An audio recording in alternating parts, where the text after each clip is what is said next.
tarian Oha ini adalah pemersatu antar suku. Nah, tarian ini biasa dilakukan ketika ada acara adat seperti perkawinan atau pesta rakyat atau bersyukur kepada Tuhan.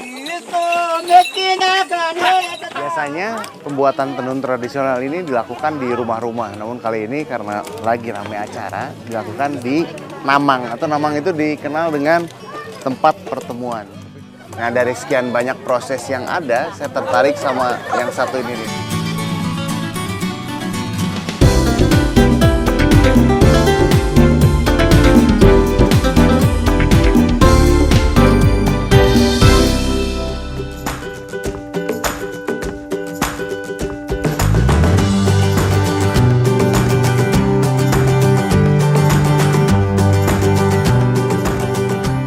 Pagi, 4 jam perjalanan menggunakan kapal cepat dari Kupang akan mengantarkan saya ke Pulau Lomblen. Namun sekarang dikenal dengan nama Pulau Lembata.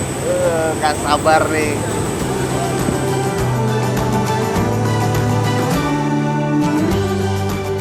Lembata adalah sebuah pulau gugusan Kepulauan Solor yang terletak di antara Kabupaten Flores Timur dan Kabupaten Alor. Transportasi laut menuju Pulau Lembata bisa dituju dari Kupang atau Larantuka. Menggunakan kapal cepat, perjalanan memakan waktu 4 jam lamanya dan hanya berangkat 1 kali dalam seminggu dari Kupang. Sedangkan kapal feri 3 kali dalam seminggu. Namun perjalanan lebih lambat, yaitu 14 jam lamanya.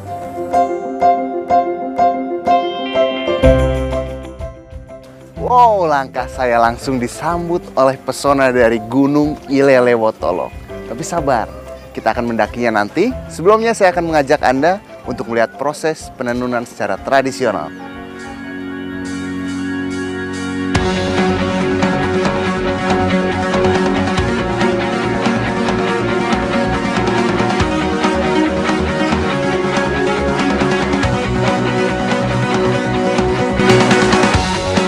Perjalanan menuju kampung adat disambut dengan anak-anak tangga yang konon berjumlah 1000 ini. Nah, jalur yang saya lewati ini disebut dengan Tangga 1000. Ini akan mengantarkan saya kepada Kampung Lama Watun Lewopito. Namun sebagian masyarakat sebenarnya udah pada pindah ke bawah untuk memudahkan akses ekonomi. Tapi yang aslinya masih ada di atas. Yuk, yuk.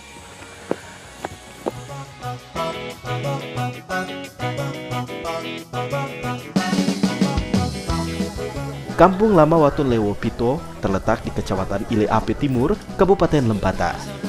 Kampung adat ini masih mempertahankan warisan budaya leluhurnya selama 7 generasi. Mulai dari rumah adat, budaya, hingga ini nih, proses tenun kain secara tradisional. Biasanya pembuatan tenun tradisional ini dilakukan di rumah-rumah, namun kali ini karena lagi ramai acara dilakukan di Namang, atau Namang itu dikenal dengan tempat pertemuan. Nah, dari sekian banyak proses yang ada, saya tertarik sama yang satu ini nih. Namanya apa? Buhulelu ya, Mama? Ya, buhulelu. Buhulelu. Buhulelu ini membersihkan kapas dari kotoran ya, gitu ya. Wajib hukumnya bagi setiap perempuan di sini untuk mempunyai keahlian menenun. Paling tidak 1 kain tenun telah dibuat sebelum mereka menikah. Jadi yang diambil kapasnya itu yang berterbangan ya, Mama ya, betul ya? Yang diambil. Jadi tantangannya sebenarnya harus tahan bersin juga nih. Soalnya banyak bulu-bulu yang terbang ke hidung kemana-mana. Tapi bulu-bulu itu yang dikumpulin untuk dijadikan benangnya nanti.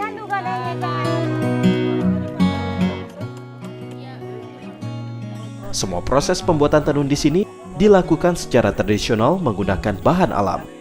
Mulai dari kapas yang digunakan langsung diambil dari ladang, lalu digiling untuk dibersihkan dari biji, yaitu tahap malo. Dilanjutkan dengan tahap buhulelu.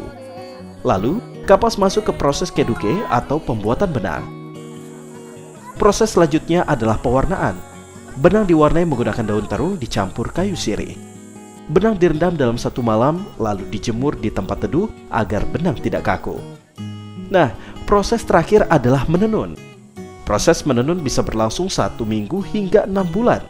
Wajar bila harga kain tenun ini cukup mahal, mulai dari 50.000 hingga 10 juta rupiah tergantung motif dan tingkat kesulitannya.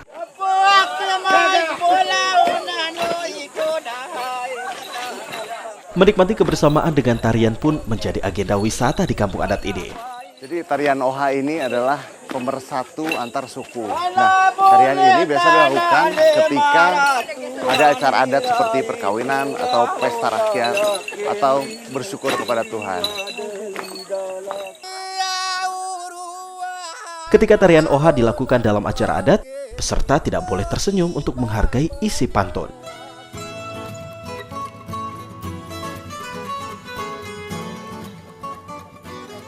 Dan yang satu ini tak boleh ketinggalan, menikmati kuliner tempatan. Namanya putu. Bahan dasar putu adalah kacang hijau, kelapa, dan tepung ubi. Semua bahan ditumbuk halus lalu dikukus selama 10 menit. Putu kadang dijadikan kudapan sebagai pengganti nasi. Selain sayuran, ikan bakar biasanya yang menjadi pelengkapnya. Enak. Puas mengisi perut, namun perjalanan belum selesai. Justru perjalanan sesungguhnya baru akan dimulai. Selamat pagi, masih di jalan pagi, tapi pasti Anda belum terbayang saya mau kemana, saya di mana, karena ini suasananya gelap-gelapan. Tapi sebenarnya saya akan menuju ke puncak Gunung Ile Lewotolok. Penasaran, tapi saya nggak sendiri nih. Saya ditemenin sama wisatawan lainnya. Wih, Bapak nih. Ya, selamat pagi.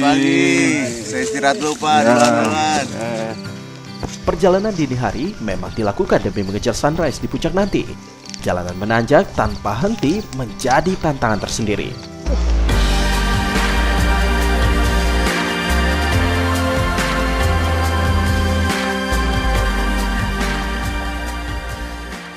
Ya, dan sang surya pun menyapa kami. Rasa lelah sesaat hilang saat menatap sekeliling panorama indah di puncak Gunung Ile Lewotolok. Ucap syukur dan takbir kepada Sang Maha Pencipta ikut mengiringi. Akhirnya setelah 5 jam perjalanan sampai juga di puncak. Tapi kalau orang sini itu biasa 2 jam katanya nyampe puncak. Saya nggak percaya tuh kalau yang itu tuh. Gunung Ile Lewotolok adalah gunung api aktif. Gunung dengan tinggi 1450 meter dari permukaan laut ini pernah meletus dahsyat beberapa kali sejak tahun 1660 hingga 1920-an. Dahsyatnya letusan kini menyisakan kawah beku seluas 4 kali lapangan sepak bola di sisi gunung. Rajiv Wardana, Asep Miftah, Kabupaten Flores Timur, Nusa Tenggara Timur.